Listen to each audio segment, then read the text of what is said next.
Perfecto, muchísimas gracias.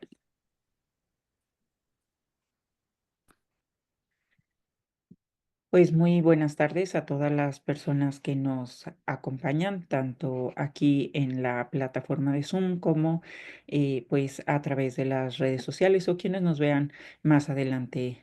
Ah, ok.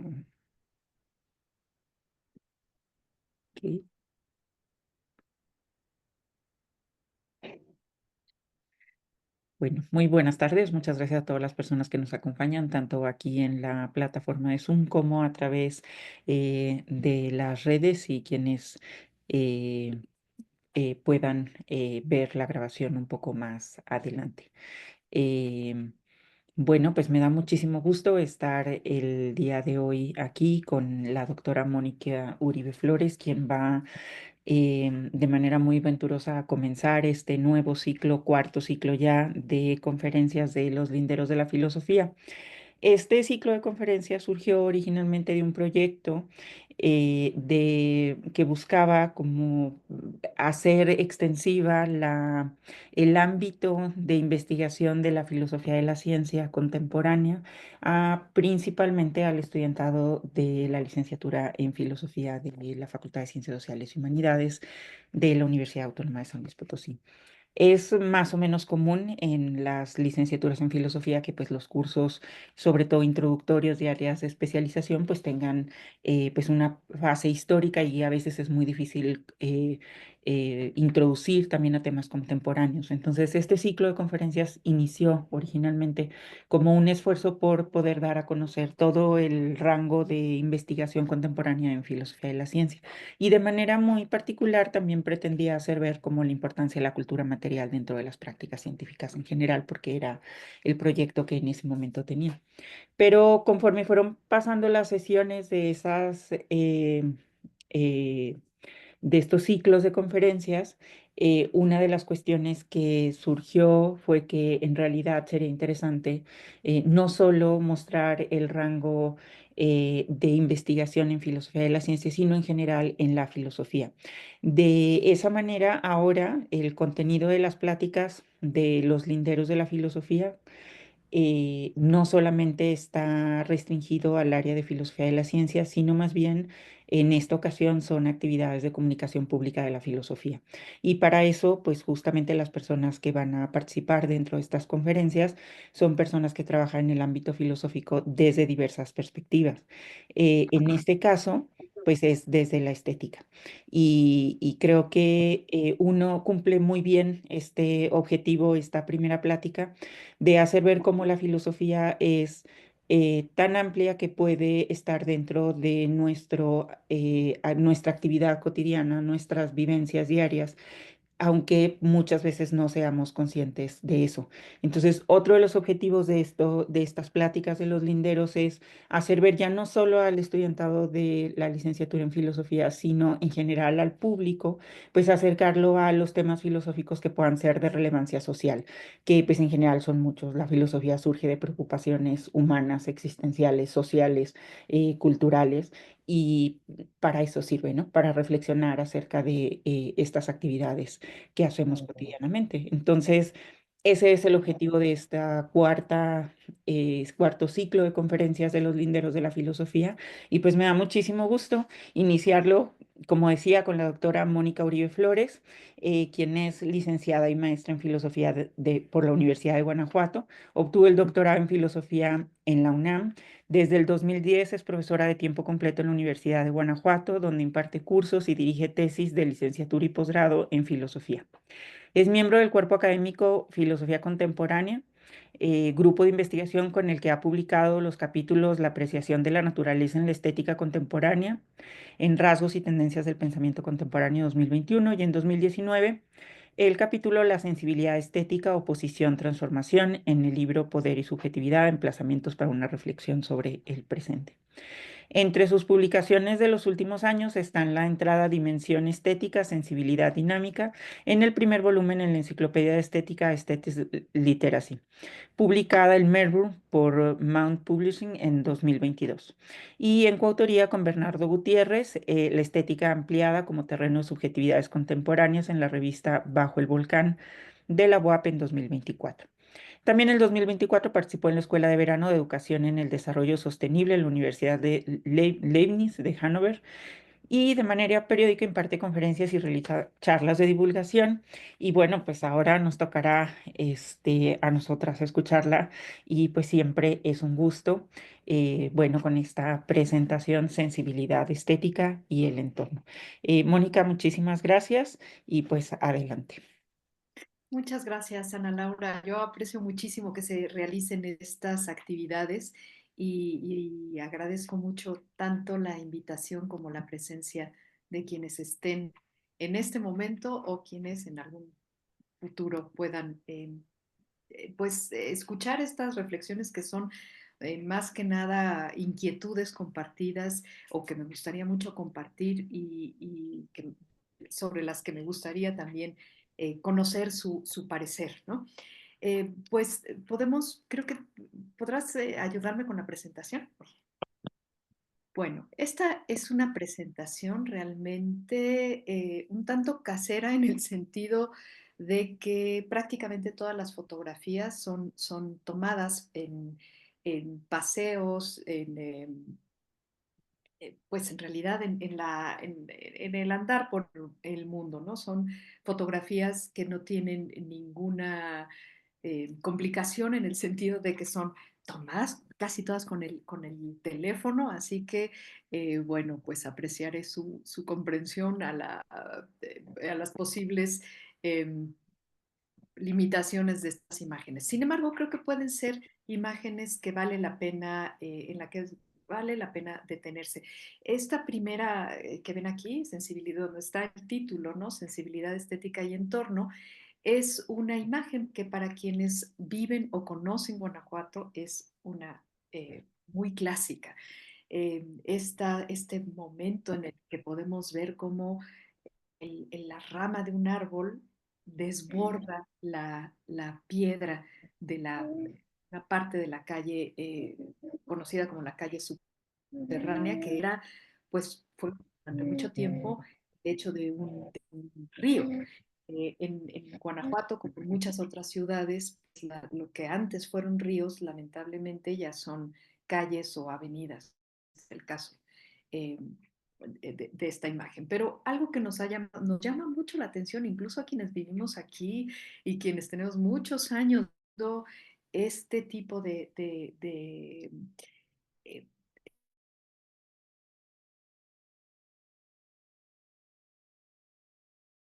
mucho la atención que justamente de un muro salga tan impetuosamente una gran rama o un gran árbol. Bueno, em, ¿me podrías poner la siguiente, Ana?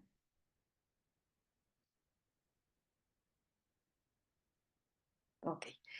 Quienes estudian o estudiaron filosofía tal vez encuentren un poco redundante la expresión sensibilidad estética, porque en la palabra estética tiene una raíz griega, una etimología griega, que es aistesis.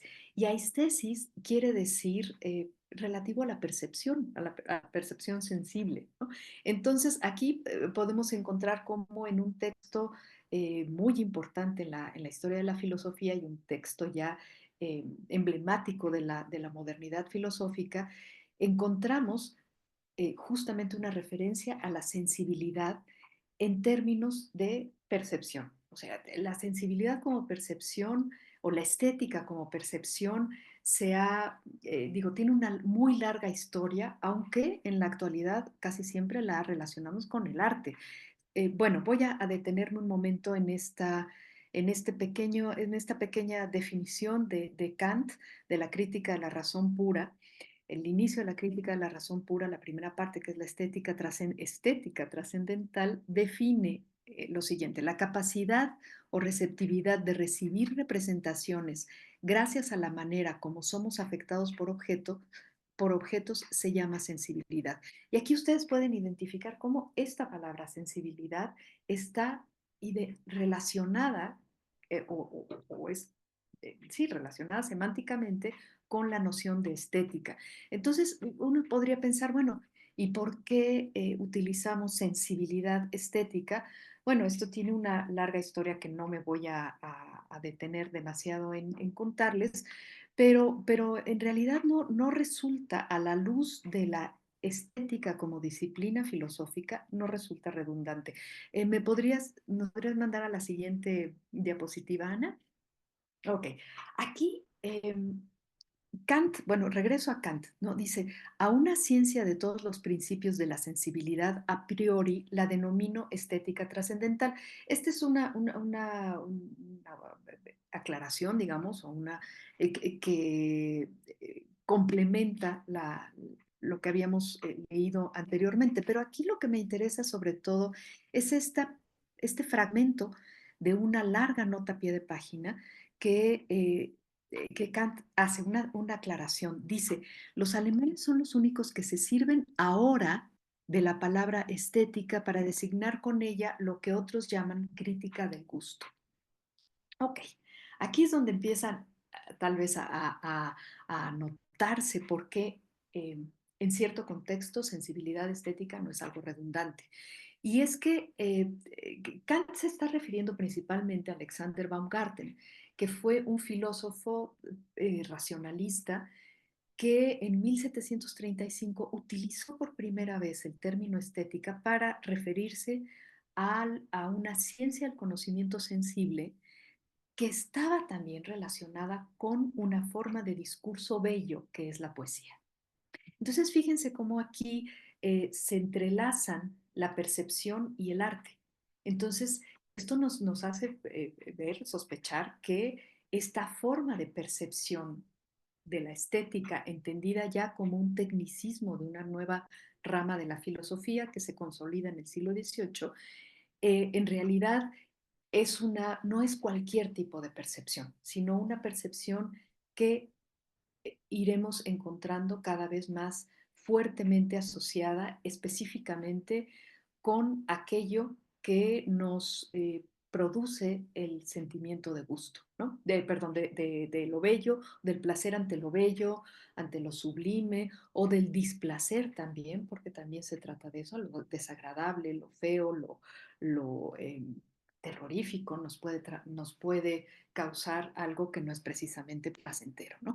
Entonces, aquí Kant está identificando que esta palabra, en estos tiempos, en los tiempos de la crítica de la razón pura es posterior, desde luego, a las reflexiones sobre la poesía, reflexiones filosóficas sobre la poesía de Alexander Baumgarten, e incluso posterior a una obra que Baumgarten dejó inconclusa y que se llama Estética, en la que este término ya tenía una connotación más técnica, o mejor dicho, una connotación técnica referida a un tipo de percepción y no a la percepción en general.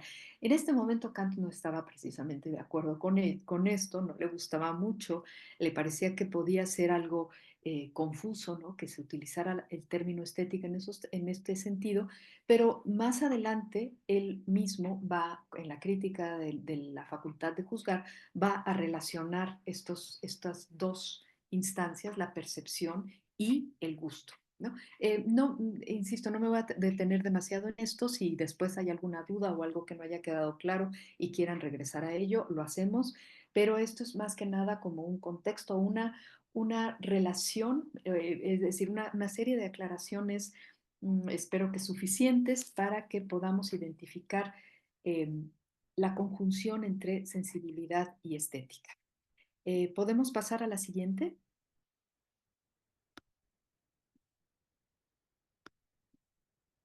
Ok.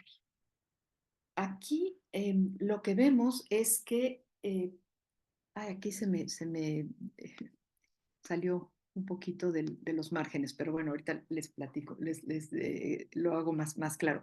En el siglo XVIII, entonces, la percepción La estética sigue aludiendo a la percepción, desde luego, pero es un tipo de percepción que tiene una particular atención. Es una percepción atenta, no necesariamente planeada, deliberada, pero sí es una percepción atenta.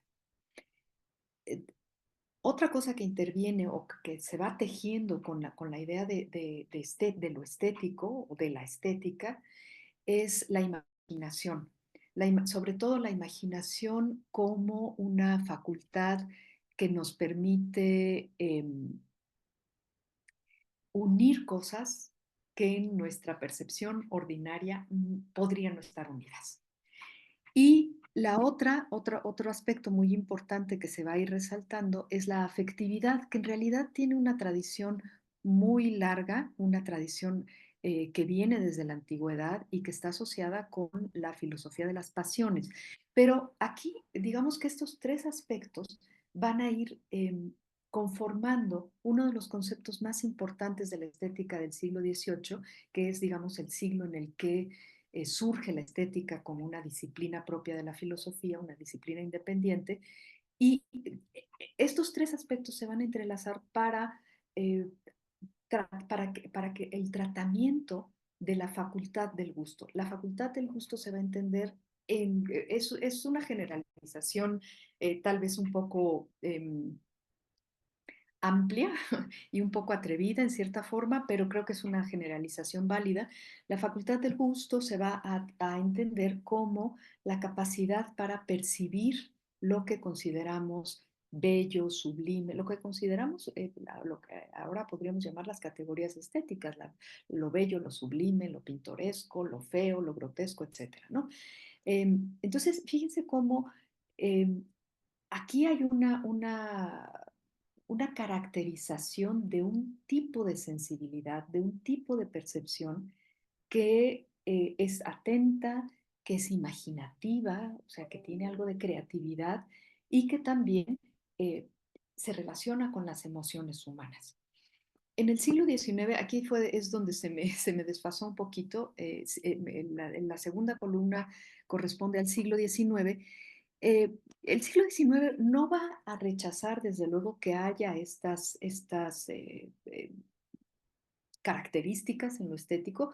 Hay percepción atenta, hay imaginación, hay afectividad, pero estas se van a quedar en una suerte de segundo plano porque lo que va a cobrar una enorme importancia, sobre todo bajo la influencia de la filosofía idealista de Schelling y principalmente de Hegel, es la idea de que lo estético es aquello que nos permite, a través de lo sensible, la comprensión de significados, que son entonces, bueno, significados que nos permiten eh, comprender, bueno, o darle sentido a ser conscientes incluso de la historia humana, de nuestros anhelos, de lo que hemos sido, de lo que sabemos de nosotros mismos, no como individuos, sino como culturas o como pueblos, ¿no? El Volkgeist del que hablan los alemanes, o como humanidad en su totalidad, ¿no?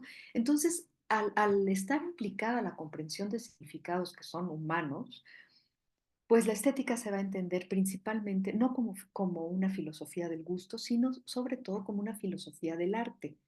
Ahora, esto va a tener muchas consecuencias y tampoco puedo, no es mi intención adentrarme en ello, pero sí es importante identificarlo porque hasta el siglo XVIII la estética o lo que anteriormente, aunque no fuera una disciplina autónoma, sino que fuera una reflexión filosófica que se insertaba en la metafísica, en la teoría del conocimiento, en la filosofía moral, en fin, en la filosofía política incluso. eh, es decir, las consideraciones sobre la belleza, sobre el placer, sobre el arte, etcétera, que estaban inmersas en disciplinas que no estaban totalmente delineadas como un campo filosófico propio, eh, los ámbitos a los que se referían, por ejemplo, la teoría de la belleza, podían ser el arte y desde luego era la naturaleza. La belleza y la perfección la perfección, el orden, la simetría, todas estas características que en las teorías de las artes, más que en la filosofía, en la teoría de las artes, han sido tan importantes para pensar el arte, desde luego en la filosofía europea, eh, son o derivan incluso de una manera de concebir el mundo, el universo, el cosmos, ¿no? El cosmos es perfecto porque es ordenado. Entonces, si se fijan, la naturaleza y el arte son los referentes hasta el siglo XIX, son referentes de la estética. En el siglo XIX, a principios de las primeras décadas del siglo XIX, la naturaleza queda como fuera de esta reflexión estética y la filosofía europea concentra sus esfuerzos en la reflexión sobre el arte. Y la razón, como les decía, es porque pues el arte es lo que puede transmitir significados humanos, lo que puede ayudarnos a comprender mejor qué hemos sido, qué somos en este momento y qué esperamos ser en alguna ocasión, tal vez. Bueno, podemos pasar a la siguiente. No es mi pretensión darles una clase de historia de la estética porque sería un descalabro de mi parte, pero sí de identificar a grandes rasgos cómo en distintos siglos ha habido hegemónicamente una tendencia a pensar pensar la estética de ciertas maneras, ¿no? Me voy a ir hasta el siglo XX, donde en gran medida a causa de las artes vanguardistas y posteriormente del arte moderno primero, este arte moderno que se va gestando hacia finales del siglo XIX y el arte de las primeras décadas del siglo XX y ni se diga más adelante, la estética, entendida todavía especialmente como filosofía del arte, va a considerar que también, además de percepción, imaginación, afectividad, comprensión, hay algo muy importante en los sujetos estéticos y es su participación. Y esta participación puede ser como espectadores, una participación activa en la interpretación de las obras de arte, o bien directamente en la intervención, ¿no? Pensemos en el performance o en este tipo de arte dramático que involucra a la audiencia, o en fin, en muchas formas artísticas en las que las personas espectadoras de un evento artístico son también partícipes e intervienen en el hecho artístico, ¿no? Pero a mí me gustaría identificar, ustedes verán en verde, identificar una característica más o un rasgo importante en la forma en lo que podemos identificar como una relación estética y que no ha sido precisamente muy señalado, es que es como una idea que está presente pero no muy explícitamente. Sin embargo, sí la podemos encontrar, por ejemplo, en John Dewey, eh, el arte como experiencia de John Dewey, él habla de interacción. Y a mí me gustaría que tomáramos, que añadiéramos a esta serie de rasgos que ya hemos identificado, eh, la idea de interacción. Voy a regresar a ella más adelante, pero me gustaría, por lo menos para ir caracterizando qué podríamos entender, en qué sentido podríamos entender la noción de sensibilidad estética en el mundo contemporáneo. Como ustedes pueden ver, no estoy eliminando ninguna de las nociones importantes que se han abordado desde el siglo XVIII, sino más bien integrándolas. Me gustaría que pensáramos de una manera más abarcadora, que entretejiera todos estos aspectos. Y desde luego, a la luz de la interacción, porque esto tiene mucho que ver con ya no solamente con el arte, sino con una filosofía del entorno. Pero vamos a dejar estos rasgos de la sensibilidad aquí como un apunte para poder ir hacia la cuestión de los entornos. La siguiente, por favor. Ok. Entorno, en una definición muy mm, de diccionario, de diccionario de la Real Academia Española o de cualquier diccionario de la lengua española, es un término que se relaciona con el ambiente, el contexto y, como lo sugiere la propia palabra, con esto que nos rodea, ¿no? Lo que nos rodea, lo que está alrededor de algo. Em, Ahora, me gustaría ir al término en inglés porque sucede, aquí está exactamente, gracias, el término en inglés no es que sea más importante que el término en español, pero para efectos de la estética contemporánea, de la historia de la estética contemporánea, es importante tener en cuenta que cuando la naturaleza vuelve a ser considerada como un referente de la estética, esto es de manera, digamos, más o menos sostenida, todavía no hegemónica o no dominante o no en el mismo nivel que la filosofía del arte, incluso en nuestros días, pero sí cada vez de manera más notoria. Cuando la naturaleza es considerada como un referente de la estética, lo hace, digamos que ese regreso a la naturaleza, a la filosofía, es como filosofía del entorno principalmente, o bajo la preocupación, sobre todo las preocupaciones ambientalistas. Y ahorita vamos a adentrarnos un poquito en esto.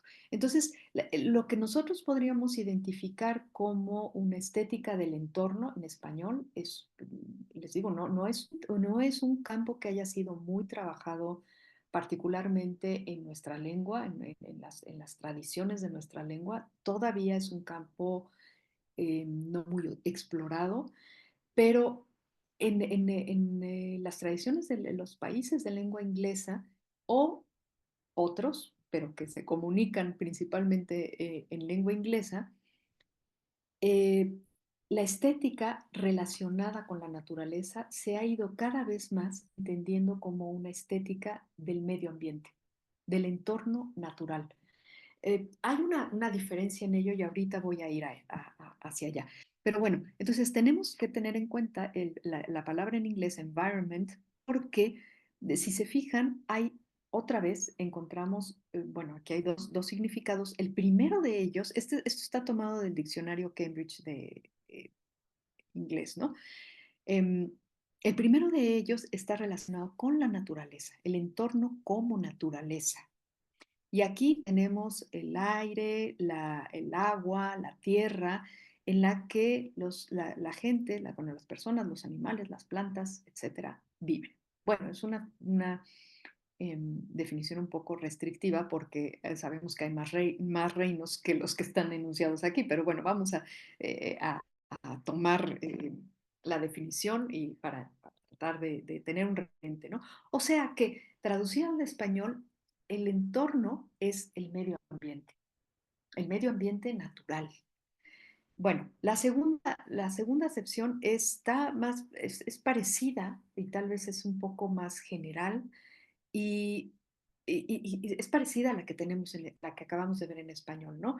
Son lo que nos rodea, ¿no? Los alrededores, las condiciones en las que vivimos, trabajamos y la forma en la que influyen cómo nos sentimos y cómo efectivamente podemos vivir o trabajar, ¿no? Y esto es, por ejemplo, el ambiente, como el ambiente laboral, el ambiente escolar, el ambiente social, el ambiente en general, ¿no? Bueno, entonces, si se fijan, esta segunda acepción está como más enfocada hacia lo humano, los lugares y las condiciones en las que nosotros, no las plantas, viven. Bueno, el sentido en el que se ha trabajado la estética del entorno ha sido, en primer lugar, como naturaleza, como medio ambiente, y de ahí se ha ido trasladando a todo tipo de ambiente. Bueno, aquí desde luego ustedes se preguntarán dónde empieza la naturaleza y a poco sabemos dónde empieza la naturaleza y dónde acaba, ¿no? ¿Dónde está, cuál es un entorno humano y cuál es un entorno natural? Bueno, pues eso es prácticamente imposible de discernir, particularmente en nuestro tiempo, ¿no? En el que incluso en los lugares más aislados, más remotos, hay un impacto de la actividad humana. nos guste o no nos guste, a mí no me gusta mucho que digamos, de hecho no me gusta casi nada, pero el punto es que hay un impacto lo hay en el mar, lo hay allende la atmósfera, ya tenemos basura en el universo, ¿no? Ya hemos dejado basura en el universo. En fin, eh, el entorno natural como algo entendido o asumido como algo ajeno, distinto, lejano, remoto respecto de la actividad humana, es algo que ahora ya nos parece una ficción, ¿no? Pero que en el siglo XIX, justamente en esta época en la que la filosofía europea desde que la estética solo debería encargarse del arte, eh, la naturaleza sí que es elogiada tanto por artistas, sobre todo por los artistas románticos, pero bueno, hay muchos ejemplos de personas que se dedicaban a otras cosas, los naturalistas, por ejemplo, los conservacionistas, incluso filósofos fuera de Europa, eh, tenían una noción de la naturaleza que podríamos llamar un tanto idílica, identificar como idílica, porque la idea de lo natural para ellos era sobre todo aquello que estaba muy lejos de lo humano. La naturaleza era como aquello de lo que podíamos escapar de la sociedad, de las civilizaciones, bueno, como si nosotras mismas no fuéramos sociedad, aunque estuviéramos solas, ¿no? En fin, pero hay una idea muy, valga la expresión, muy romantizada, muy idílica durante el siglo XIX, de que existe una naturaleza intocada. Y bueno, idílica relativamente, porque todavía en ese tiempo seguramente había lugares que no tenían, que no habían sido realmente domesticados o colonizados, o que no tenían el impacto de la actividad humana como lo vemos desde hace ya mucho tiempo, ¿no? O sea, imagínense, mediados del siglo XIX, finales del siglo XIX, es una historia muy diferente al siglo XX después de la guerra mundial, de la energía nuclear, en fin, son mundos que en poco tiempo cambiaron mucho. Entonces, hay un sentido en el cual es comprensible que en el siglo XIX todavía la idea de lo salvaje, silvestre, eh, no domesticado fuera tan fuerte y eh, tan elogiado, ¿no? Bueno, podemos pasar a la siguiente. Ok, aquí tenemos no, todavía no. Aquí está. Aquí tenemos nuestros hermosos volcanes que tanto queremos y ahí se ven casi podríamos tener la ilusión de que esa es una naturaleza prístina y no tocada. Sin embargo, pues ya sabemos que no lo es. Y simplemente de ver que fíjense cómo hay claros en la vegetación que son como muy sugerentes de nuestro paso por el mundo, ¿no? Pero bueno, de todas maneras, creo que esta imagen eh, sugiere, es la idea, es una imagen emblemática. Pude haber puesto los Alpes o el Himalaya o lo que sea, pero la verdad es que me gustó más la idea de poner a nuestros queridos volcanes. Pero en cualquier caso, sugiere nos puede conectar con esta idea idílica de la naturaleza, ¿no? Como considerada, como la consideraban los artistas, los naturalistas y algunos filósofos en Estados Unidos, y los menciono porque fueron muy influyentes no solamente en una futura estética de la naturaleza, y del entorno, sino también en los programas de conservación, ¿no? John Muir, que era escocés, pero bueno, vivió prácticamente toda su vida en Estados Unidos, fue el fundador del Club Sierra. Hay muchos escritos de él por si les interesa conocerlo. Ralph Waldo Emerson, filósofo, y Henry David Thoreau, también filósofo. Bueno, podemos pasar a la siguiente.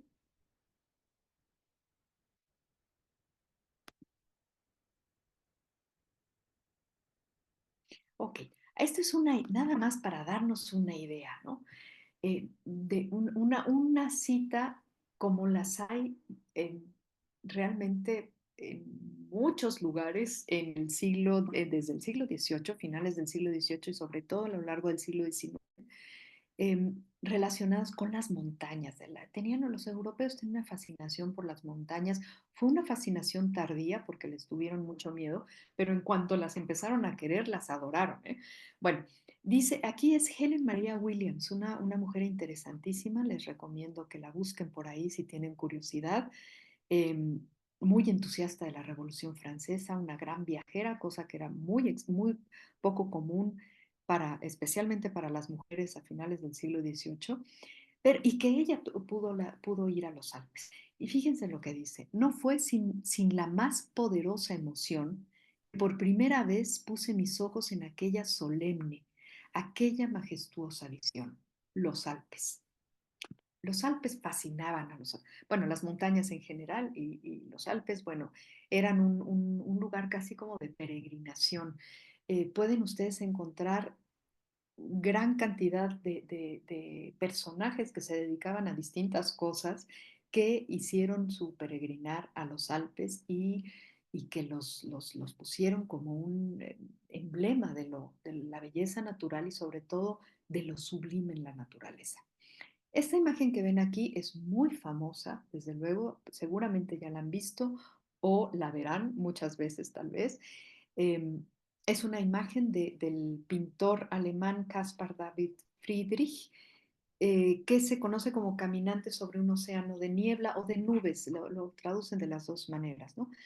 Y y bueno, este caminante, como pueden ustedes ver, es una figura solitaria muy elegante para estar trepando por estos peñascos, ¿no? Pero es una figura eh, que resulta bastante emblemática de esta época, ¿no?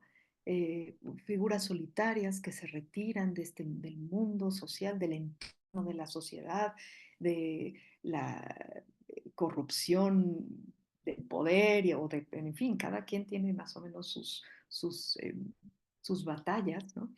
Y que se entregan a la contemplación de la naturaleza. Y aquí hay una palabra muy importante, contemplación. Si contrastamos estas nociones que yo les mencioné del siglo XX como participación y desde luego como interacción, la noción de contemplación se queda un poco hace un fuerte contraste, ¿no? Porque la contemplación supone un cierto detenimiento, una cierta distancia, una pausa, una perspectiva privilegiada, un encuadre, mientras que la participación y la interacción, pues no son de un sujeto frente a algo, sino son de agentes que están interviniendo unos con otros, ¿no? Fíjense cómo es algo muy, muy diferente. Ahora, no quiero decir con ello que la contemplación estética ya no tenga nada que hacer en la estética de nuestros días. Lo que pasa es que ha probado ser insuficiente para poder entender o reflexionar sobre las amplísimas posibilidades de nuestra relación con el arte y en realidad con el entorno de una manera muy, muy importante. Bueno, esta cuestión de esta figura central en un punto de vista privilegiado, porque está en un punto de vista elevado, al cual seguramente le costó mucho trabajo subir y más con semejante vestimenta, eh, pero que una vez que está ahí es un gran punto de vista, es un paisaje para el observador, ¿no? Como si fuera un cuadro. La naturaleza pareciera aquí todavía un poco como un cuadro al que no le vemos los límites, pero que vemos desde un punto de vista privilegiado. En el siglo XX, sí, cuando surgen cuando la naturaleza, digamos, regresa a la discusión filosófica, a la discusión estética, muchos autores van a criticar justamente esta figura, ¿no? La figura de una contemplación desapegada o distanciada desde un punto de vista privilegiado, como si fuera una obra de arte. La naturaleza hay que vivirla estéticamente como naturaleza, no como arte. Bueno, es uno de los puntos de discusión, no me voy a adentrar en todos ellos, pero creo que es importante justamente a la luz del contraste con la noción de interacción. ¿Podemos ir a la siguiente? Ok. Bueno, estas figuras que contemplan, miren nada más, están, seguimos siendo contempladores de la naturaleza, ¿no? Es decir, seguimos encontrando puntos privilegiados. Todas estas son fotos que yo he tomado porque me llama mucho la atención. Tenemos, ¿no? Como el personaje de Friedrich, nos detenemos en un punto a ver. Es decir, no es solamente una idealización, bueno, o a lo mejor sí en gran medida, pero no sé, parece que tenemos una fascinación por detenernos en algún punto a contemplar esa inmensidad. ¿Podemos ir a la siguiente?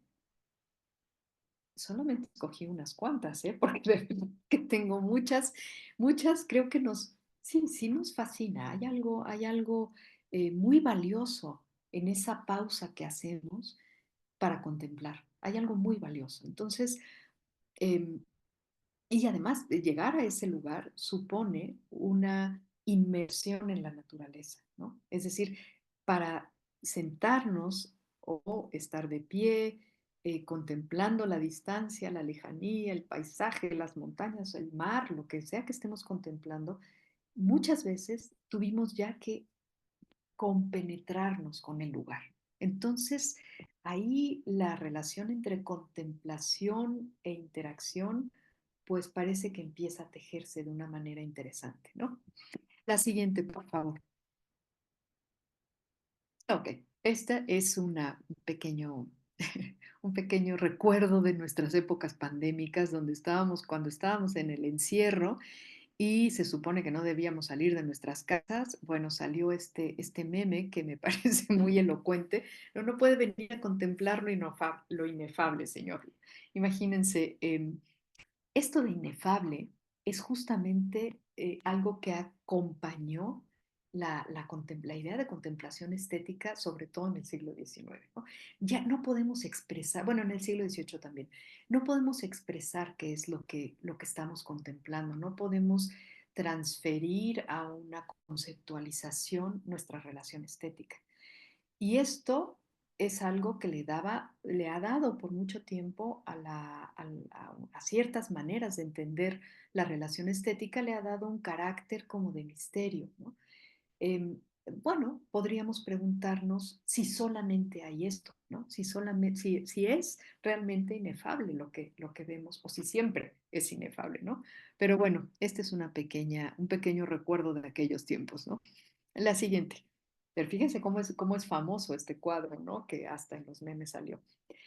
Bueno, aquí tenemos ya un filósofo contemporáneo, Allen Carlson, un filósofo canadiense, que propone, bueno, él identifica, él ha hecho varios trabajos para hablar, exponer e ir pensando de maneras diferentes a lo largo del tiempo la estética del entorno. Él empezó muy involucrado con la estética del entorno natural o prioritariamente natural. Imagínense todas las extensiones de naturaleza no habitada por humanos que tienen en Canadá, bueno, ni se digan las que tenemos en México, ¿verdad?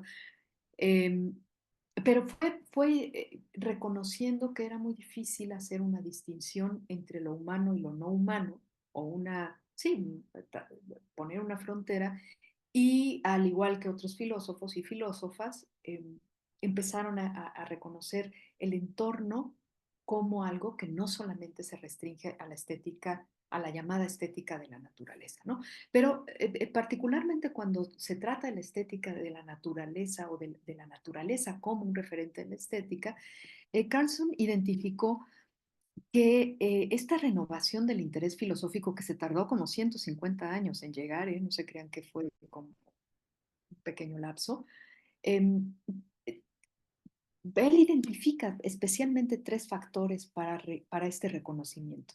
Uno de ellos es el creciente interés público por el deterioro ambiental.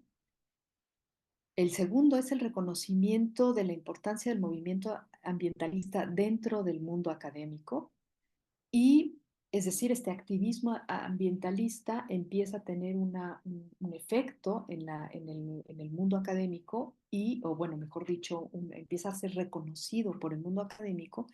Y el tercero es, ya en el contexto específico de la filosofía y de la estética en particular, es la publicación de un artículo que ha sido como emblemático para la estética del entorno, que es el de Ronald Hepburn.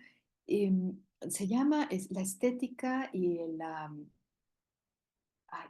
no, el olvido de la naturaleza en estética contemporánea. Ese es el título, ¿no? Y fíjense cuándo aparece, en 1966.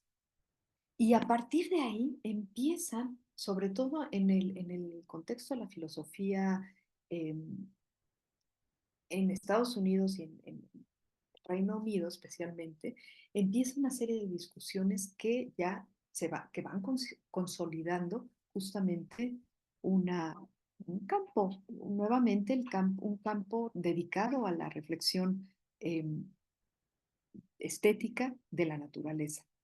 Bueno, Hepburn pone en evidencia que ignorar el carácter estético de la naturaleza es una gran pérdida para la estética. Hepburn no tenía un particular, el enfoque que él ponía en este artículo en especial no era especialmente ambientalista, pero cuando se juntan todos estos factores, pues eh, el resultado es una estética de la naturaleza y después, por extensión, una estética de los entornos que ya no podemos ver cómo se veía en el siglo XVIII ni en el siglo XIX, ¿no? O sea, los problemas que enfrentamos en la actualidad eran inimaginables. Bueno, a lo mejor alguien se imaginaba con la revolución industrial, se imaginaban algunas catástrofes y veían los efectos de la, de la industrialización, pero ni remotamente podrían haberse imaginado a dónde íbamos a parar, ¿no? O en dónde estamos parando. Bueno, la siguiente, por favor. Ok, los entornos en realidad, como les decía, siempre son mixtos, a pesar de que la consideración de la estética del entorno empieza con una estética del entorno natural y mientras más salvaje mejor. En realidad, muy, bueno, relativamente rápido empieza a consolidarse un estado del entorno como algo mixto, aunque todavía se hacen a veces las distinciones entre lo que es prioritariamente natural o predominantemente natural o predominantemente humano. Por ejemplo, este paisaje que es un paisaje en Baja California Sur, en la zona de la Sierra de la Giganta, eh, es un paisaje principalmente natural, aunque por supuesto que esta fotografía está tomada desde una carretera. Entonces, bueno, eh, principalmente, pero no exclusivamente natural, ¿no? Pero pensemos en un entorno industrial, por ejemplo. Un entorno industrial sería un contraste interesante con este paisaje, ¿no? O el entorno de un centro comercial. Bueno, algunos tienen pececitos y fuentes y alguna planta por ahí, pero la verdad es que muchos de ellos no son precisamente entornos muy afines a la naturaleza. El siguiente, por favor.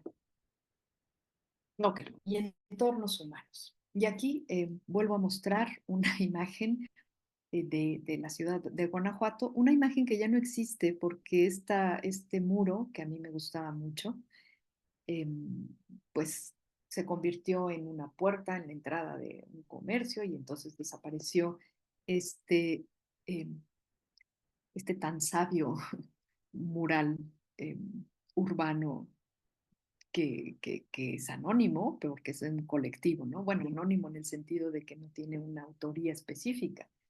Eh, bueno, tenemos entonces los entornos que son principalmente humanos, pero como ustedes pueden ver, o prioritariamente humanos, pues claramente habitados, domesticados, contaminados, etcétera. Pero podemos ver que evidentemente no es que la naturaleza desaparezca, ¿no? Ahí están las nubes, atrás habrá una montaña, un árbol, etcétera, ¿no? Entonces, todo, cuando hablemos de entornos, incluso cuando se hace un particular énfasis, como estoy haciendo yo en esta charla, un particular énfasis en la naturaleza, eh, son entornos mixtos, ¿no? Vamos con el siguiente, por favor.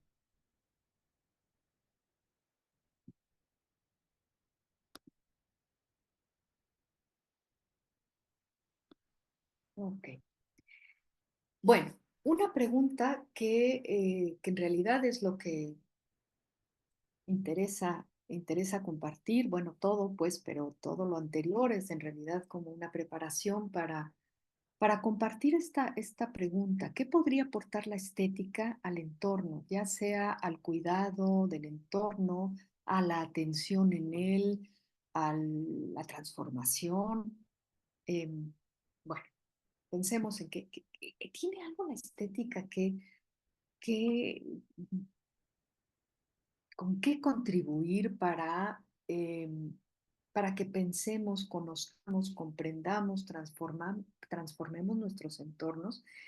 Aquí antes de la recapitulación, quiero em, comentar una cuestión importante que se me estaba pasando.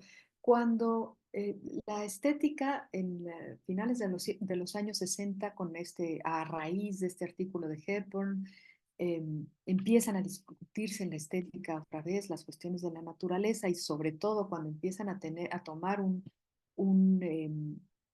una orientación hacia el ambientalismo, las preocupaciones ambientales, mejor dicho, eh, los ambientalistas consideran que la estética no tiene nada que hacer en el conocimiento en el conocimiento ni en el cuidado del medio ambiente, porque les parece que que una relación estética con la naturaleza es una relación,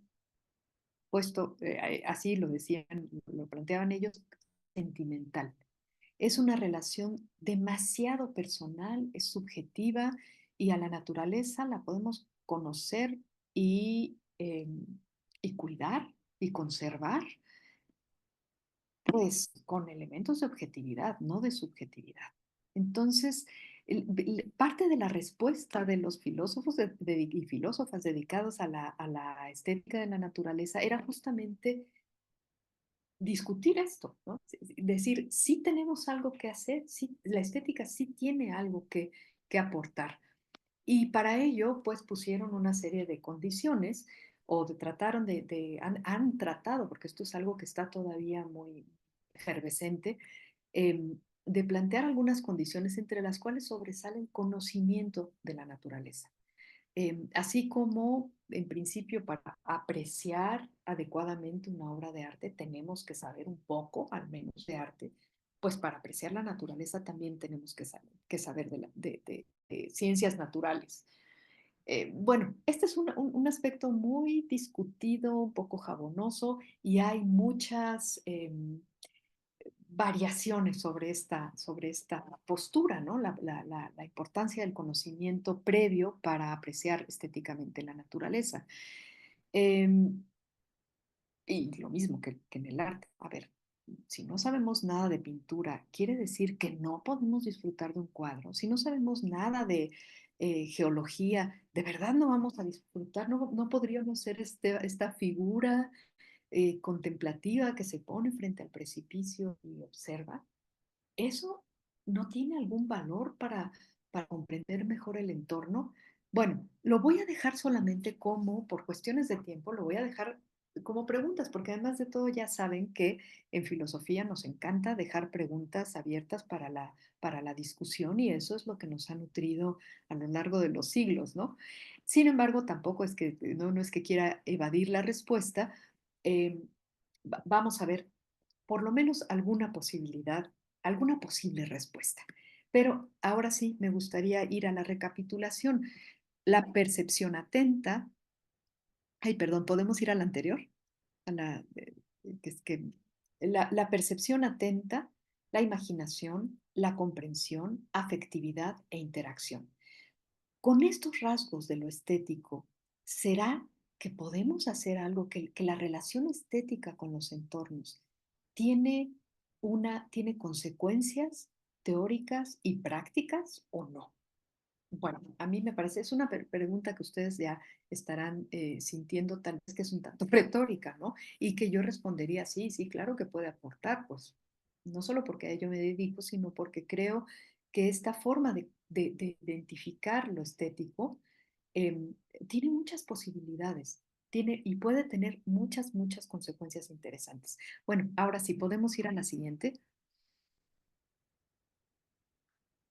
Ah, y aquí se supone que había una, si no me equivoco, un video, pero a lo mejor no, no aparece, ¿verdad? ¿No te aparece como video?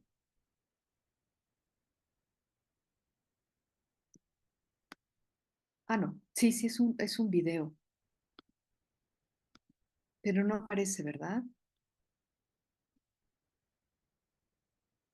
A ver, a lo mejor lo que podemos hacer es que yo te...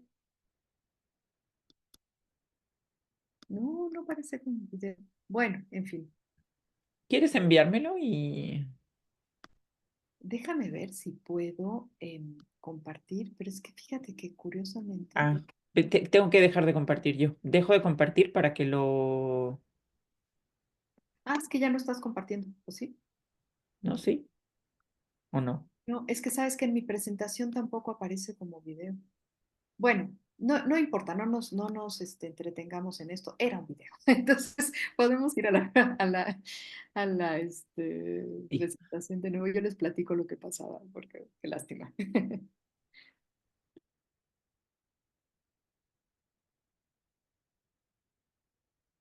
Es una calle, una de tantas calles en Guanajuato en las que se pueden ver, hay una plantita muy linda, silvestre, ahí en la banqueta y junto un horror de basura, ¿no? Entonces, coexisten eh, pues lo bello, lo placentero, lo descuidado, lo horrible, lo preocupante, ¿no? Cuando pensamos en la estética, muchas veces, bueno, la mayoría de las personas tal vez piensan, incluso personas que nos dedicamos a la filosofía, identificamos la estética con algo como placentero, incluso, y la belleza como algo complaciente, no sé, y es algo muy, creo que es muy importante considerar o reconocer que no se trata de eso, que incluso la belleza puede ser algo sumamente sofisticado, sumamente, eh, y no solamente me refiero a sofisticado al pensar en ay, una iglesia barroca, una fuga de Bach, no, no, no, no. Imagínense lo que es para una flor o para este árbol que vimos en la diapositiva anterior, ¿no? Lo que es mantenerse ahí, beber agua o encontrar agua y salir y sostenerse en medio de las piedras y, y bueno, lo que es para cualquier ser, el enorme reto que es para cualquier ser subsistir, encontrar los medios no solamente de subsistencia, sino eh, incluso de trascendencia de su propia vida como individuo, ¿no? Em, no veo la presentación, Ana, pero, ¿o sí? Perdón, ¿ya la ves? No, no sé si alguien más la vea, o solo. Sí se está viendo en la... Ajá, ¿Ah, sí? sí. Ah, bueno, ok. Bueno, no la veo, pero no importa. Yo aquí la sigo, Mm, más o menos. Bueno, esta florecita que no, que nos falló, me falló el video, pero pues les cuento, ¿no? Porque el video empieza con una flor, con una planta que está claramente en el pavimento de la calle, pero sigue con, pues, todo el contexto en el cual, o sea, sigue en esta coexistencia con la basura y el descuido, ¿no? En mm, la siguiente también era un video que ahora no aparece como tal, pero que ustedes pueden ver, es un río, fíjense, aquí Tristemente, el descuido pues sí, el deterioro lo podemos encontrar en muchos lugares.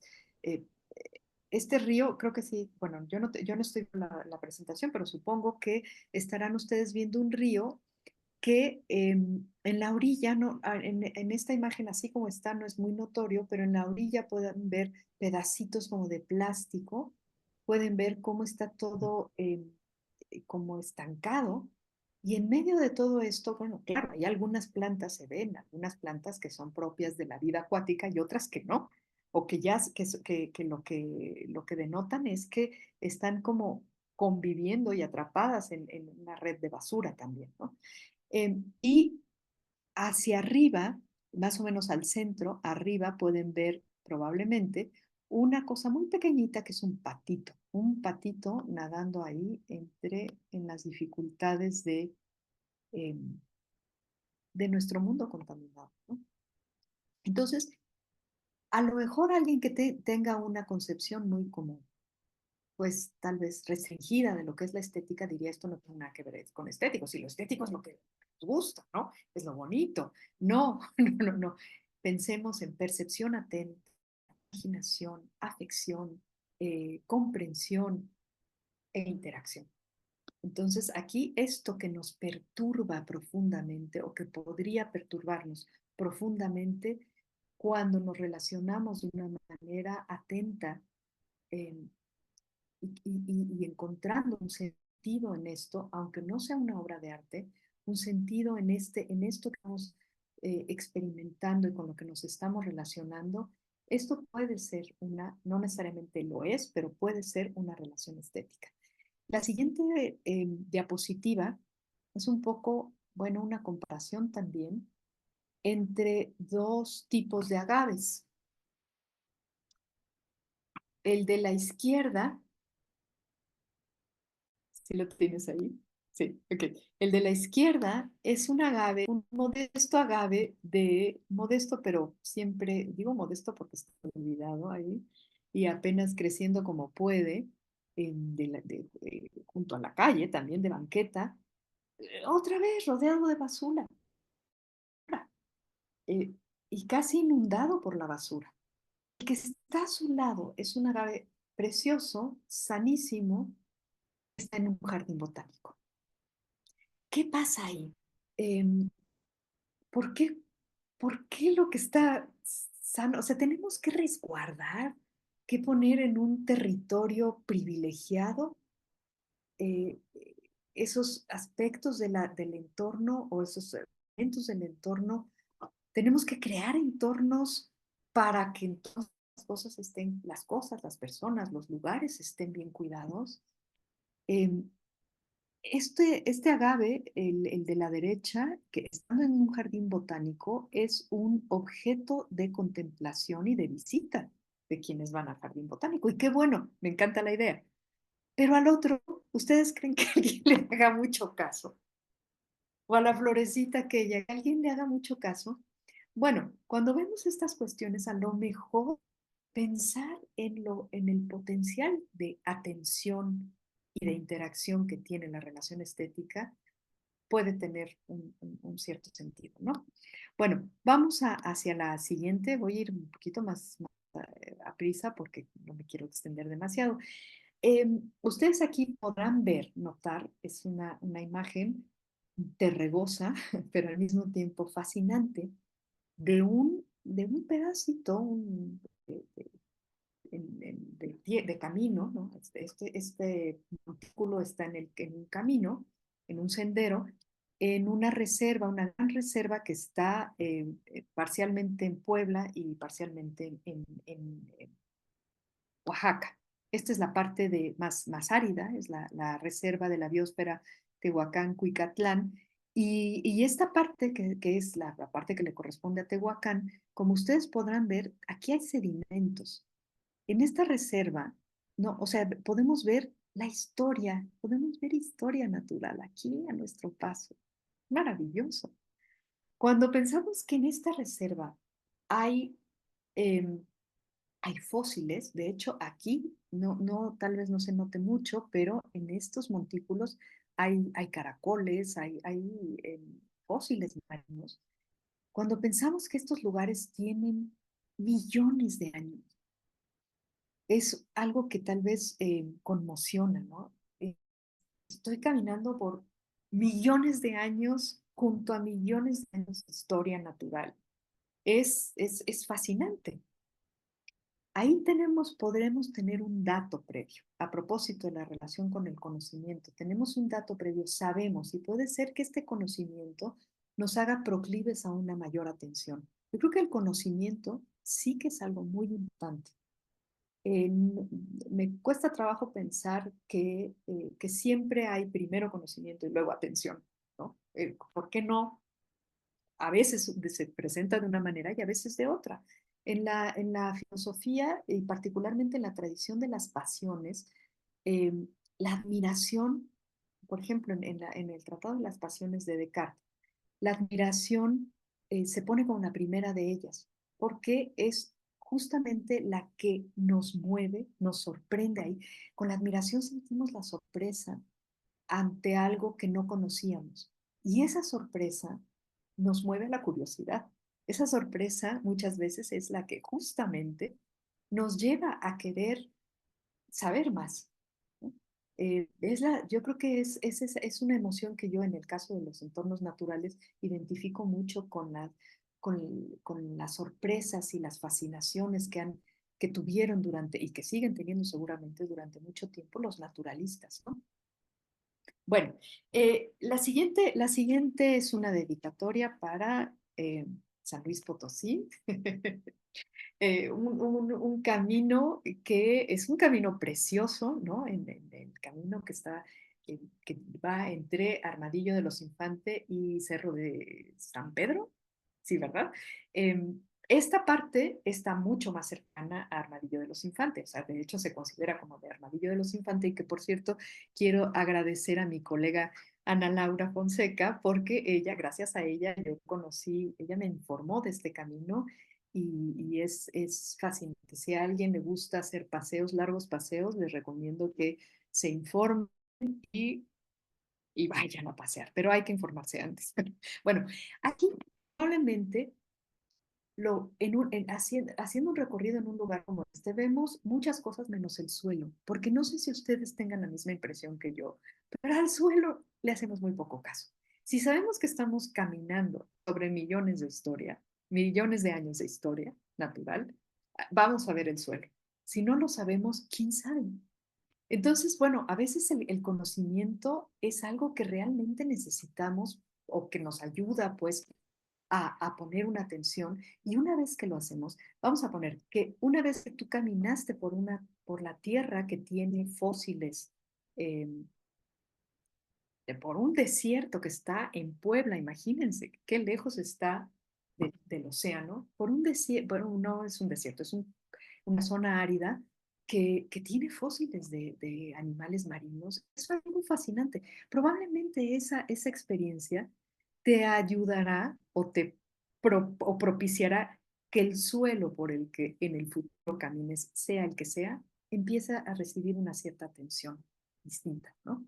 Bueno, es una especulación mía, y es tal vez un anhelo, ¿no? Pero creo que este es el tipo de cosas que van sucediendo cuando se cultiva eh, y se tiene con cierto cuidado. No se cultiva en el sentido así deliberado, planeado, sistemático, pero sí se tiene una cierta conciencia de nuestra posibilidad de, de percibir atentamente y de interactuar de estar en relación con el lugar donde estamos, en el que estamos, ¿no? El lugar, los seres, los demás agentes, tengan o no tengan que ver con nosotros como agentes eh, estéticos, ¿no? Bueno, pero a propósito de los entornos, ¿podemos ir a la siguiente diapositiva? Aquí no sé si reconozcan qué es lo que sucede en la foto de la izquierda. No sé si quienes están en San Luis tengan este tipo de imágenes como algo frecuente. Sí, sí lo tienen. Aquí estoy viendo a Ana Laura y dice que sí. Bueno, claro. es un migrante con una chica, una niña, migrante también, que ustedes pues, sabemos que la migración infantil pues ha crecido y se está extendiendo enormemente, la migración en general, ¿no?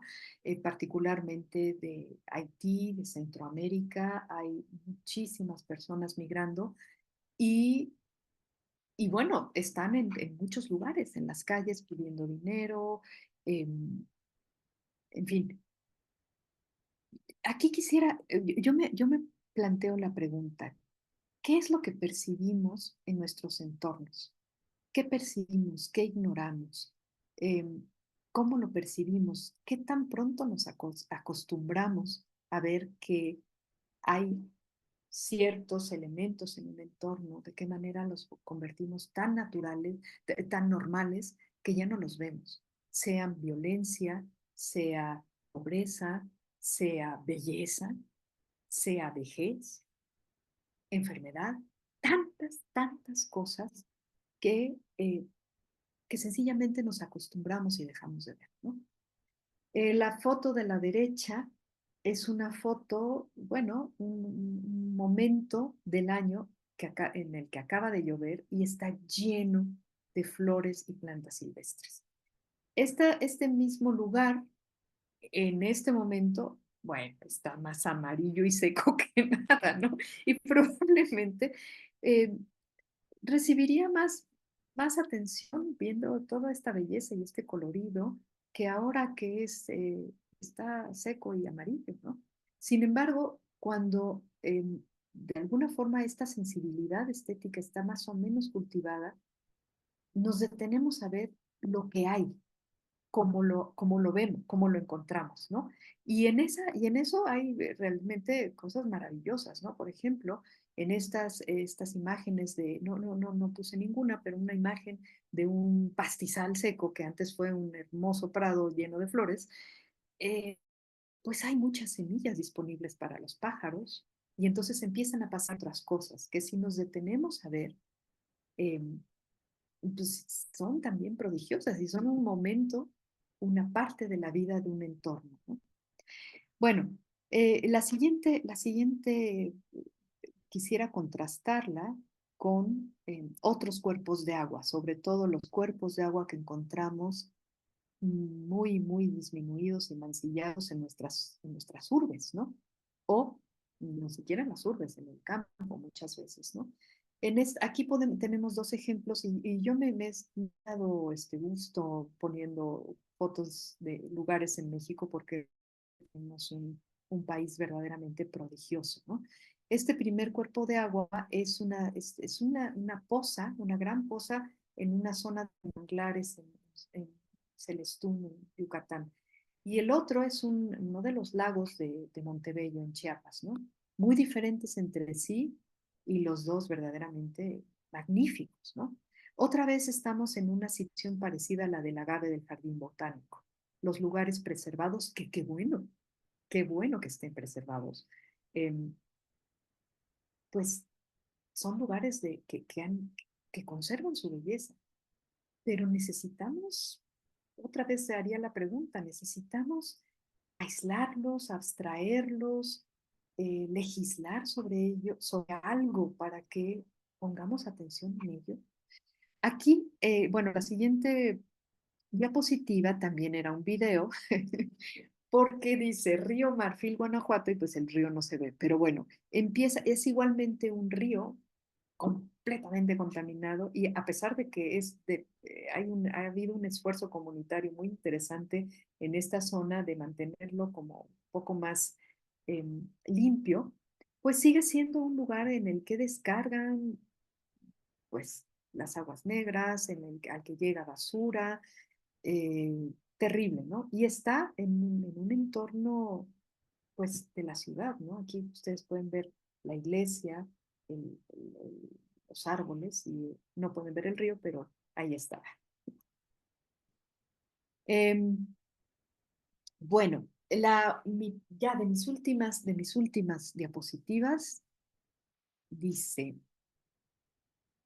otra vez el entorno urbano y las cosas fantásticas y sorprendentes que nos podemos encontrar, que nos podemos encontrar al paso, ¿no? Eh, esta imagen del camión que va a Valenciana, Valenciana en Guanajuato es el lugar, pues era antiguamente un pobladito diferente, un mineral. Ahora, bueno, es una zona conurbada, forma parte del municipio de Valenciana, está un poquito, perdón, de Guanajuato, está un poquito retirado, y ahí es donde está la sede del Departamento de Filosofía. Entonces tiene un especial encanto esta imagen, ¿no?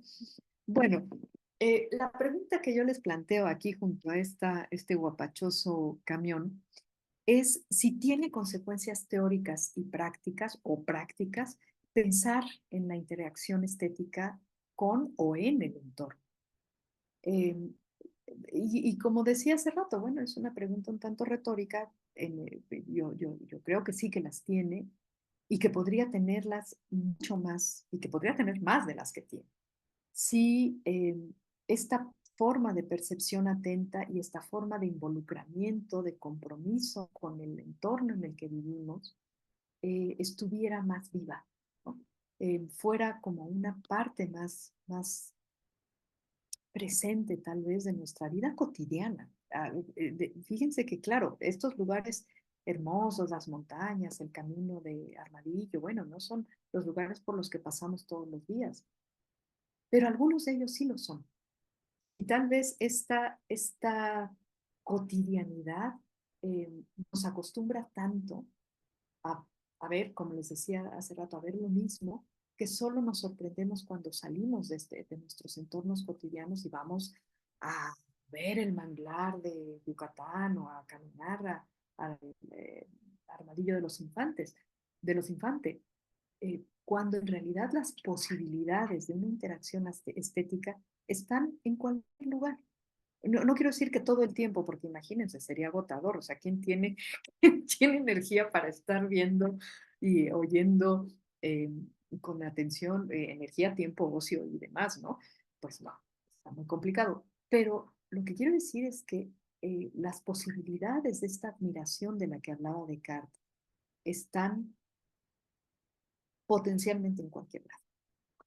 Bueno, como para cerrar, que creo que ya me extendí más de lo que pensaba, para cerrar esta serie eh, de, de, propuestas o de ideas, la última diapositiva es una frase que a mí me gusta mucho y que se atribuye a Angela Davis. En realidad yo nunca he encontrado un lugar donde ella lo escriba, pero sí es una frase que típicamente se reconoce como de ella y que dice, ya no acepto las cosas que no puedo cambiar, estoy cambiando las cosas que no puedo aceptar.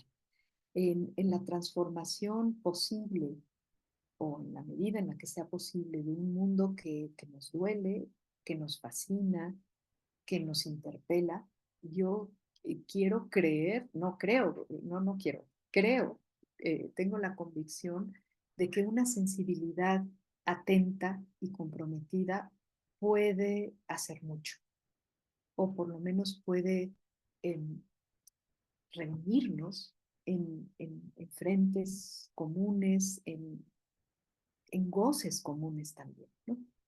Bueno, de mi parte sería todo. Muchas gracias por la paciencia. Yo sé que hablé de muchas cosas, pero espero que, que el hilo esté más o menos visible. No, pues muchísimas gracias. Creo que, bueno, de mi parte hay cosas bastante que me han parecido bastante interesantes, pero primero me gustaría saber si hay alguien en la audiencia que tenga alguna comentario, pregunta, inquietud que quisiera compartir. Bien. Carla, adelante y vamos, muy bien. Después Joshua, pero Hola, buenas tardes. ¿Se me escucha? sí se Sí, escucha, ok. Carla, bien. Ajá. Sí, muchísimas gracias, doctora Uribe, por la conferencia. Me gustó muchísimo y creo que las preguntas sí, creo que sí son para anotarlas y pensar en ellas. Me gustaron mucho.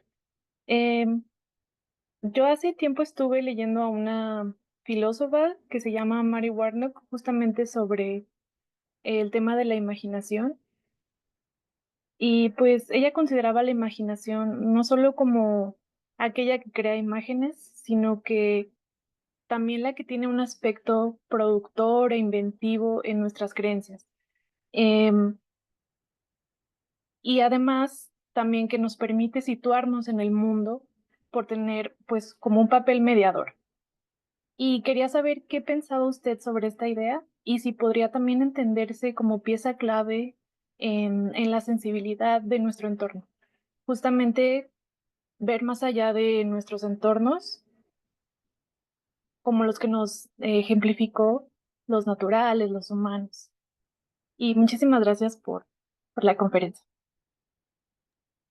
Ay, muchas gracias, Carla. Sí, ella tiene un texto sobre la imaginación, ¿no? Y realmente yo, claro que coincido, este es el sentido que Kant le da, ¿no? A la imaginación productiva, esa que no solamente crea representaciones o imágenes mentales, si lo quieren poner en esos términos, sino que es creativa, es creadora también.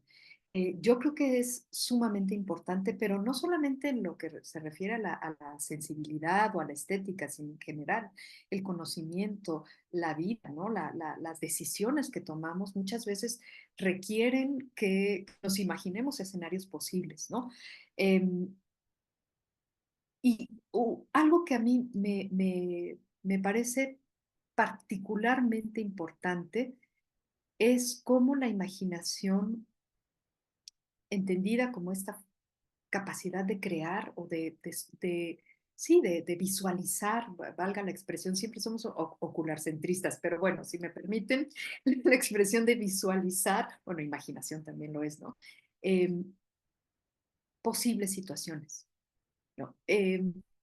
Yo al final hablaba de cambios, ¿no? De interacciones que sean transformadoras y creo que estas interacciones no son posibles si no nos imaginamos cómo podrían ser.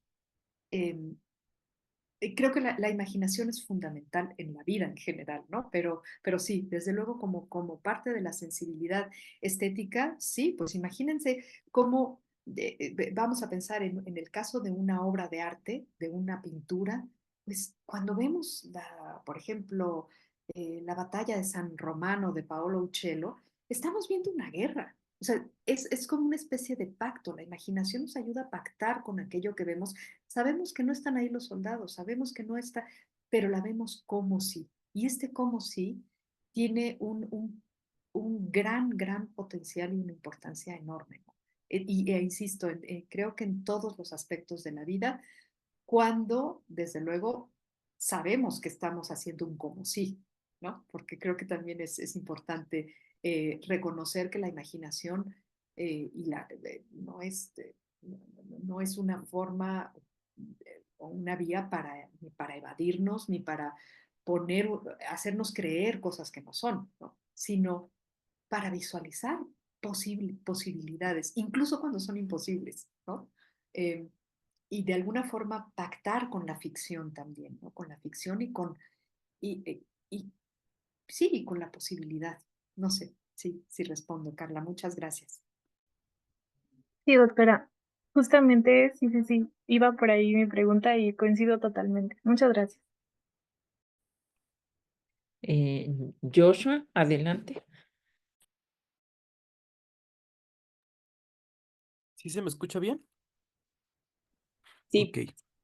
Sí, Bueno, igual quería agradecerle a la doctora Mónica por haber dado esta conferencia y también a la doctora Ana Laura por haberlo organizado, ¿no? Mucho gusto. Y bueno, mi pregunta es, así como la estética en su mayoría va a estímulos externos, a percepciones externas a través de los sentidos, de ahí que haya toda una estética del entorno, del arte, y todo esto, mi pregunta es, si se puede considerar o cómo se puede considerar una estética de las, vamos a decirlo, sensaciones internas.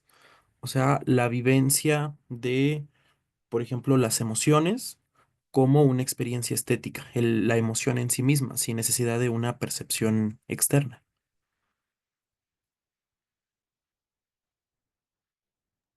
Ok, esa es una pregunta difícil, difícil y que en realidad ha recibido distintas o puede recibir distintas respuestas, ¿no? En un sentido así estricto, si nos pusiéramos muy, muy rigurosos, diríamos que si es estética, dado que es aistesis, requiere en alguna forma de percepción. Incluso en la tradición filosófica, por ejemplo, la del siglo XVIII, no suponían que la percepción o que la relación estética estuviera comprometida con una percepción eh, directa. A ver si me explico. Y aquí la imaginación tiene desempeña un papel muy importante. No quiere decir que todo aquello que sea estético tiene que haber sido percibido tal como está presentándose en la relación estética. El caso de la batalla creo que puede ser más o menos no, a ver, yo nunca he visto una batalla, pero entiendo que eso es una batalla, ¿no? Y puedo sentir algo relacionado con eso. Entonces, claro, ahí tú podrías decir, pero está viendo un cuadro.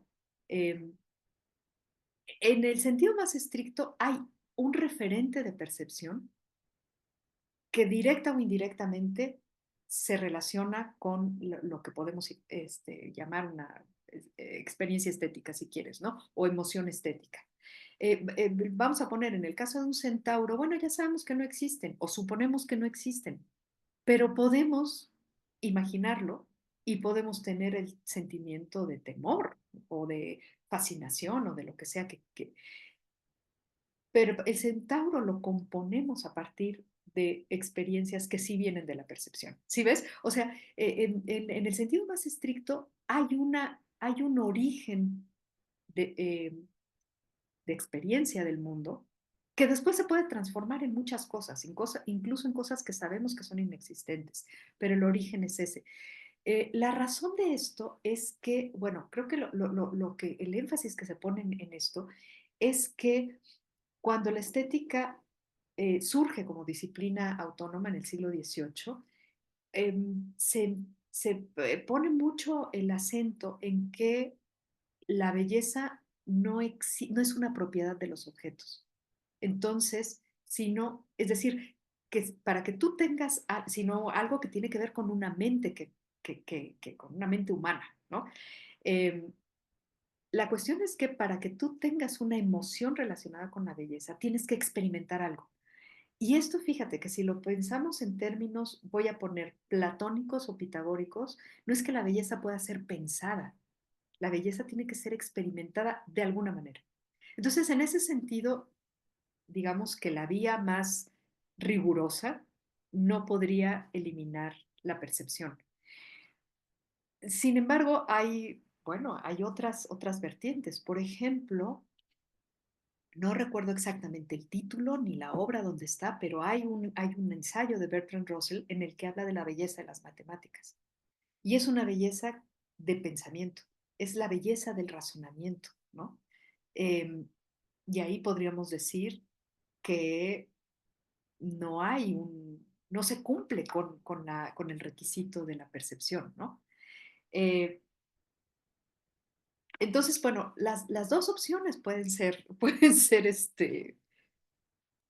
posibles según como las argumentemos, las concibamos, eh, pero digamos que la cuestión de las emociones como vivencias estrictamente individuales en la estética tienen una importancia, desde luego, pero no serían en sí mismas un asunto de reflexión filosófica como tal, porque son personales. A ver, y a ver si me explico con esto. Y aquí estaríamos un poco como en el mismo tipo de objeción que le ponían los ambientalistas a la estética. Es algo que solo te pasa a ti, que tú puedes identificar con un estado anímico tuyo y que en todo caso, digamos, enfatizas en la experiencia el hecho de que es un estado anímico tuyo, no, no tendría esta, digamos, esta condición como de intersubjetividad o casi, casi, eh, o pondría en riesgo la condición de intersubjetividad que es propia de la reflexión filosófica, ¿no? Es decir, si lo pensamos como, valga la expresión, como una experiencia solipsista, no sé, no lo había pensado, realmente me dejas una pregunta interesante, pero yo creo que como tal, la vivencia individual hasta ahora no es precisamente un referente de la estética, ¿no? Sino aquello que, aunque cada quien lo viva, o evidentemente cada quien experimenta en primera persona, hay una resonancia, por decirlo de alguna manera, una resonancia y podemos identificar incluso, y creo que esto es lo que es muy importante, podemos identificar algo, reconocerlo, apreciarlo, aunque no nos guste, aunque no nos esté pasando a nosotros, ¿no? Un sufrimiento que ves en una película puede ser, y ojalá, que nunca lo experimentes, pero puedes comprenderlo. Y yo creo que aquí, siempre y cuando esta, eh, este referente de la emoción no sea, eh, insisto, valga la expresión solipsista, o no pretenda serlo, entonces sí entraría en una reflexión estética. Es una pregunta, perdón, es una respuesta provisional, porque realmente no lo había pensado así, pero si sirve de algo, y si no, nos quedaremos pensando. Gracias, Joshua. Em, bueno, ahora no lo veo, pero bueno, esto voy a decir algo que, bueno, pues que quién sabe, o sea, me surgió a raíz de la pregunta de Joshua, y es lo siguiente, o sea, cuando Joshua hizo su pregunta, yo estaba pensando más bien como en una experiencia de interioridad, o sea, como de, por ejemplo, en el caso como de la meditación, ¿no? Claramente puedes tener una experiencia que es interior, que está relacionada con las emociones, que está relacionada con la percepción, que por supuesto tendrá sus orígenes en la pues como en la percepción sensible, ¿no? Pero que está dirigida no hacia bueno, sí también a veces a la percepción externa, ¿no? O sea, si está centrado, por ejemplo, en lo que escuchas, o sea, en dónde estás poniendo tu atención, pero que en muchos casos está dirigida también hacia el interior, ¿no?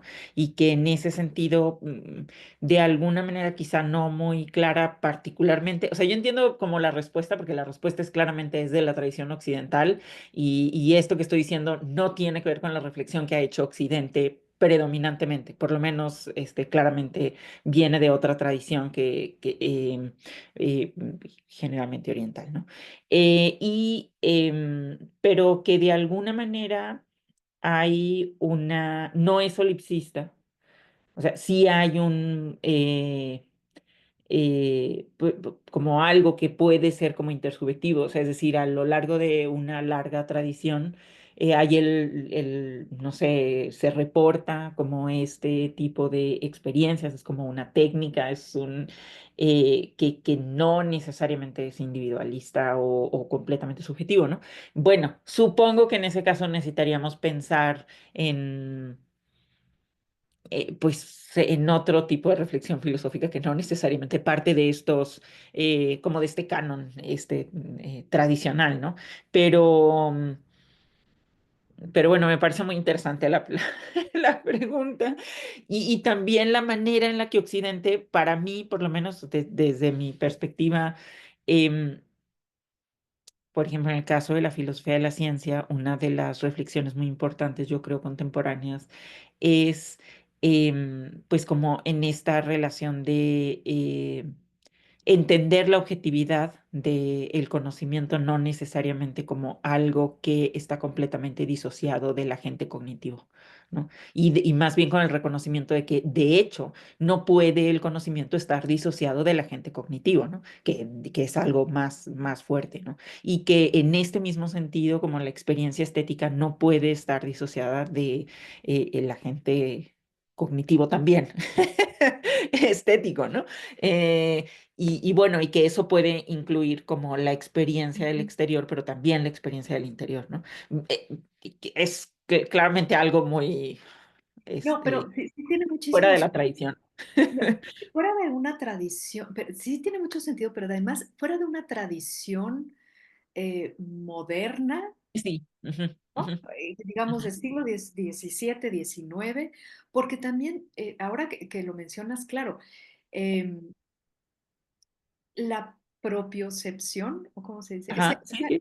ese reconocimiento, que puede ser, o sea, que no es que sea externa, no es que sea una percepción Ujú, externa, ¿no? Y forma, desde luego, que forma parte de una experiencia completa, ¿no? O es en sí misma la experiencia completa, ¿no? Cómo sientes, no sé, tu respiración, tu temperatura, tu algo, ¿no? ¿Cómo puedes observar tus pensamientos? Yo creo que los filósofos modernos sí tenían un poquito de tentación, pero lo intelectualizaron mucho, ¿no? O ujú, sea, de hecho, el juicio como reflexión sobre la sensación, ¿no? Es como como una percepción de lo que te está pasando. Ese es el sentido interno del que hablaron muchos filósofos, es justamente la posibilidad de darte cuenta de que estás percibiendo algo. Y ese darte cuenta no es externo, ¿no? Entonces, sí, pero estaba muy intelectualizado, ¿no? Sí, si lo pensamos en términos de otras tradiciones, yo creo que sí, la estética europea se quedó corta en ese sentido o muy enfocada a una forma de, de relación, ¿no? Pero yo sí coincidiría en que, eh, o en todo caso, habría que preguntarse hasta dónde llega la percepción, porque pues acordémonos, ¿no? Cuando se formulan estas cosas, la percepción es de los cinco sentidos, ¿no? Entonces, y pues ¿a poco hay cinco? ¿No? Eh, pues eso, para empezar, eso ya es dudoso, ¿no? Y aparte de todo, la posibilidad de de percibir internamente, ¿no? Creo que sí, sensación interna fue el término que utilizó Joshua. Eh, sí, es claro que es algo que se da en estados como la meditación, como el yoga, y también a veces a lo mejor bailando, ¿no? Cantando, haciendo otras cosas, ¿no? O Entonces, en la contemplación de la naturaleza, o desde la sea, es... contemplación de la naturaleza. Sí, justamente ahora que mencionas la meditación, si uno ve cómo describe Schopenhauer qué es la contemplación estética, pues dices, claro, es que claramente hay una influencia que podemos relacionar con tradiciones que no son europeas, ¿no? Ujú, claro, gracias. Alguien más, pues muchas gracias, Joshua, por su pregunta. Sí, alguien más que quiera hacer un comentario o alguna pregunta, alguna inquietud que quiera manifestar. Ay, yo debería estar pendiente de si alguien en las redes, quiere hacer un comentario, una pregunta. Ahora lo veré. Este, bueno, yo sí tenía varios comentarios que he anotado aquí, pero, bueno, uno era más o menos que comenté ahora que me parece muy interesante como desde diferentes tradiciones em, este replanteamiento o cuestionamiento de la relación entre la naturaleza y el ser humano, o sea, que por ejemplo en otros ámbitos se manifiesta como la diferencia entre lo que es cultura y lo que es natural, ¿no? Que también tiene pues, o sea, tremendas dificultades para establecer una línea clara, ¿no? Y con ello también, pues, gran parte como de esta tradición de lo que comentaba también antes de entender lo objetivo como algo que está completamente disociado o el agente cognitivo o el agente estético, en este caso, sí se puede decir, ¿no?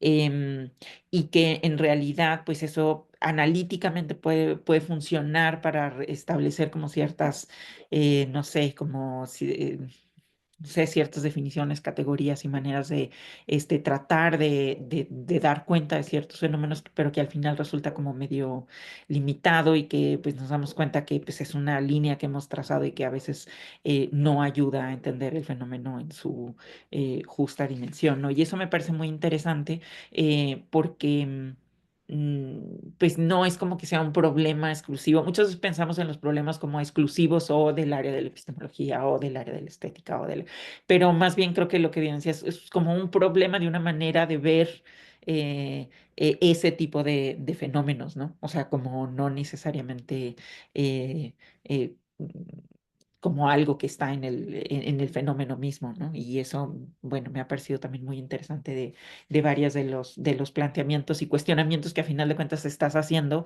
a una visión como tradicional bueno, que yo encuentro como tradicional, no sé si así lo diga la gente en estética,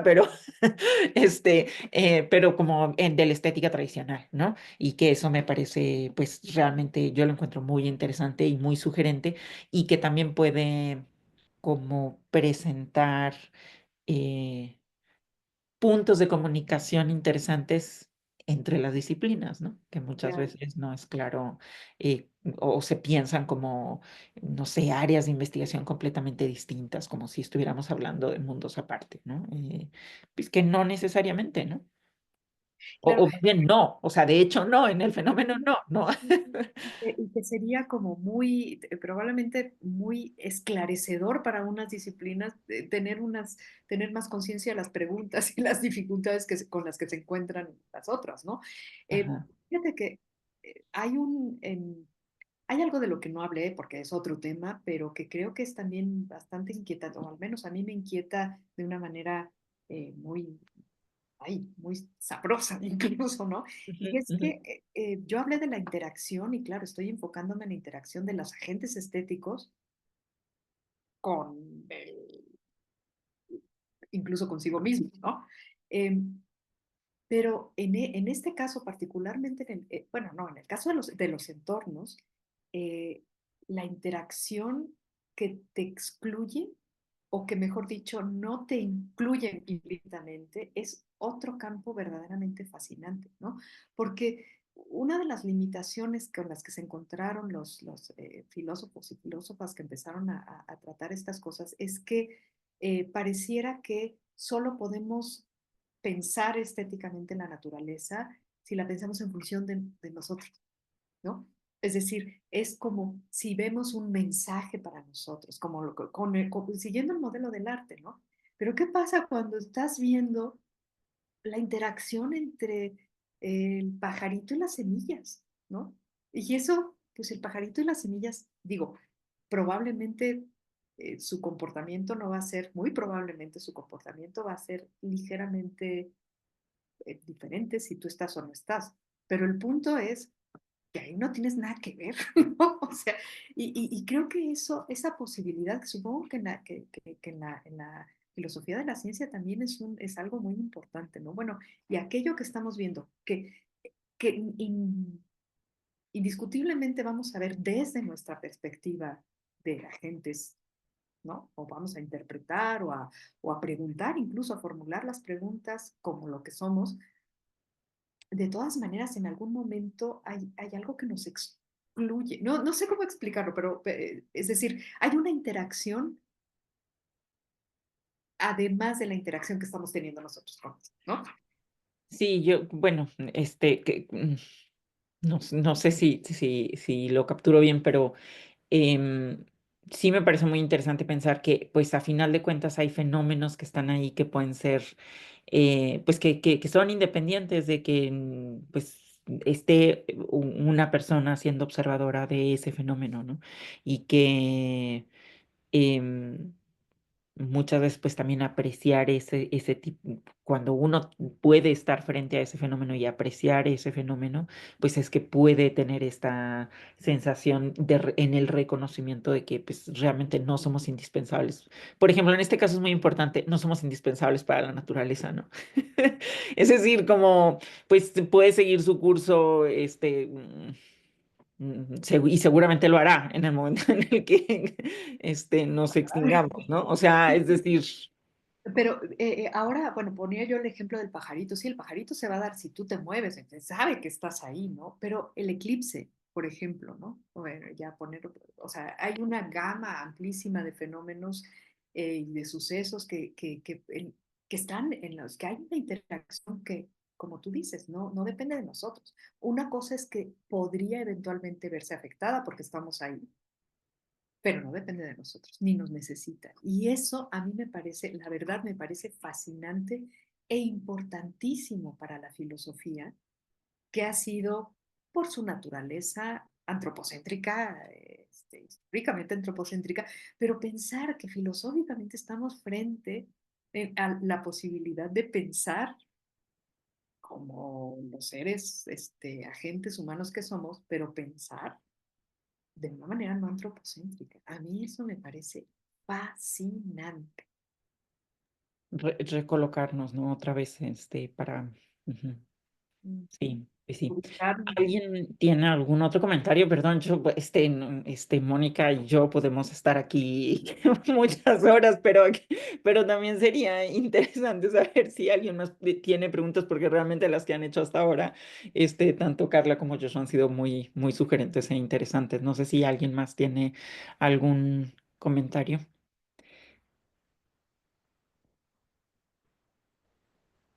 Tenemos un tiempito para pensar. Pero bueno, quizá si no hay más comentarios por ahora, pues bueno, lo dejaríamos aquí por esta ocasión. Mónica, muchísimas gracias, por esta plática. A mí realmente me parece muy sugerente y bueno, pues muchas gracias a toda la audiencia, tanto a quienes se han conectado aquí en Zoom como a través de Facebook y bueno, más adelante que quienes nos vean en la grabación. Quiero también aprovechar un poquito para despedir esta sesión anunciando que la próxima conferencia va a ser el 9 de abril. En este caso va a ser también otra colega muy querida y realmente, pues bueno, que está haciendo un trabajo muy, muy interesante desde hace ya varios años con el Seminario de Lógica, Ética y Epistemología de la Inteligencia Artificial, que ahora es un tema que, bueno, ha causado mucho revuelo, está, digamos, lo así coloquialmente como muy de moda, pero Karen González Fernández, la doctora Karen González Fernández tiene trabajando en este seminario, pues, si no mal recuerdo, desde 2019. Y bueno, es un seminario que he tenido el gusto de participar también desde sus inicios y ella ahora el 9 de abril nos va a presentar también alguna plática en este contexto de los linderos de la filosofía con otro de los temas que reúne de una manera muy importante la reflexión filosófica con nuestro entorno social, como ha sido también el caso de la plática que nos ha ocupado el día de hoy y que por eso el título de los linderos de la filosofía es como cuáles son los alcances, cuáles son, a veces pensamos los linderos como las vallas, pero también puede ser simplemente las extensiones, ¿no? Hasta dónde llega y dónde ya no se puede reconocer cuál es el trabajo filosófico y el trabajo que tiene que ver con el pensamiento de las problemáticas sociales, ¿no? Que básicamente creo que es pues el fuerte de la actividad filosófica, aunque muchas veces no la pensemos así, ¿no? Em, y bueno, pues espero que nos puedan acompañar. Muchísimas gracias, Mónica, por tu presentación y bueno, pues hasta la próxima. Muchas gracias y saludos a todas y todos. Gracias, Ana.